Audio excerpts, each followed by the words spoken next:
अस्सलाम वालेकुम दोस्तों, मैं उम्मीद करती हूँ आप लोग जहाँ कहीं भी हों इंशाल्लाह खैरियत से होंगे। और चैनल पर आने वाले नए सब्सक्राइबर्स का बहुत शुक्रिया।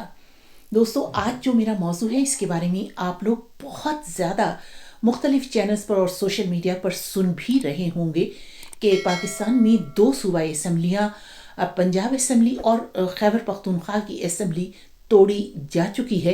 और आइन के मुताबिक 90 दिन के अंदर इंतखाबात होने चाहिए। इसके लिए जो पंजाब का जो हाई कोर्ट है वो भी अहकामात जारी कर चुका है। लेकिन अफसोस की बात यह है और अलमिया यह है कि ये पहला मौका है कि खुद एक सिविल हुकूमत इंतखाबात ना करवा के, इल्तिवा करवा के, लैतुल्लार करके एक गैर आइनी काम कर रही है और एक तरह से आइन शिकनी की मुर्तकिब हो रही है। जबकि इससे पहले 4 डिक्टेटर्स और आमिर इसी किस्म के जवाब बनाकर इंतखाबात को इल्तिवा में डालते रहे, मुलतवी करवाते रहे। और जाहिर है कि एक मरतबा अगर आइन शिकनी शुरू कर दी जाए तो फिर उसकी कोई इंतहा नहीं होती, उसकी कोई हद नहीं होती। जैसे कि सबसे पहले जनरल अयूब थे, उन्होंने आइन को बिल्कुल रौंद डाला और उसके बाद फिर उन्होंने जो थी असम्बली वगैरह सबको ख़त्म कर दिया। और ये सिलसिला 12 बरस तक चलता रहा, फिर उनसे हुकूमत नहीं चली। बिल आखिर वो एक और जर्नल के हवाले करके, आमिर के हवाले मुल्क करके और चलते बने।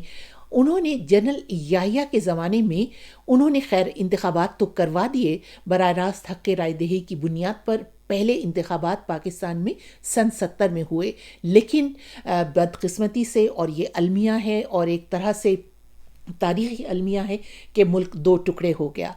लेकिन बहरहाल जो बचा खुचा पाकिस्तान था फिर वो आइनी तरीक़े से आगे चलना शुरू हुआ। नया आइन बना, इंतखाबात के बाद जो वज़ीर आज़म भुट्टो बने थे वो फिर मुल्क एक तरीक़े से कानून से और आइन से आगे चलना शुरू हुआ। लेकिन सन 77 में वो उस आइन को भी जो है वो बिल्कुल पसे पुष्ट डाल दिया गया, तोड़ दिया गया, जैसे वो कोई चीज़ ही नहीं है। और जनरल ज़िया ने हुकूमत पर कब्ज़ा कर लिया। और उन्होंने जिस वक्त हुकूमत पर कब्ज़ा किया, मार्शल्ला लगाया, तो उनका कहना ये था कि मैं बस सिर्फ 90 दिन के अंदर अंदर इंतखाबात करवा दूंगा और ये हमारा तो ये काम है ही नहीं, ये तो सियासतदानों का काम है कि वो मुल्क चलाएं। उनकी पहली तकरीर शायद आप लोगों ने सुनी हो। आज सुबह आपने खबरों में सुन लिया होगा कि अफवाज पाकिस्तान ने मुल्क का नज़्म नस्क संभाल लिया है। असाकर पाकिस्तान के लिए मुल्की निज़ाम संभालना कोई मुस्तहसन इक़दाम नहीं, क्योंकि अफवाज पाकिस्तान दिल से चाहती है कि मुल्क की बागडोर अवाम के हाथों में रहे, जो सही तौर पर उसके हक़दार हैं। अवाम अपना हक़ अपने मुंतखब नुमाइंदों के ज़रिए इस्तेमाल करते हैं, जिसके लिए हर जमहूरी मुल्क में वक्तन फ़वक्तन इंतखाबात होते रहते हैं। आप पर वाज़ह हो गया होगा कि जब सियासतदान मुल्क के बहरान से निकालने में नाकाम रहें तो अफवाज पाकिस्तान के लिए खामोश तमाशाई बने रहना एक नाकाबिले मुआफ़ी जुर्म है। यही वजह है कि फ़ौज को मजबूरन मदाखलत करना पड़ी। ये इक़दाम सिर्फ मुल्क को बचाने की खातिर किया गया है। इंतखाबात मुकम्मल होते ही मैं इक़्तिदार अवाम के मुंतखब नुमाइंदों को सौंप दूँगा और मैं इस लाहे अमल से हरगिज़ इन्हराफ नहीं करूँगा। आइंदा 3 महीनों में मेरी सारी तवज्जो इंतखाबात पर मरकूज़ होगी और मैं चीफ़ मार्शल लॉ एडमिनिस्ट्रेटर की हैसियत से अपने और इख्तियारात को दूसरे मामलात में ज़ाया नहीं करना चाहता।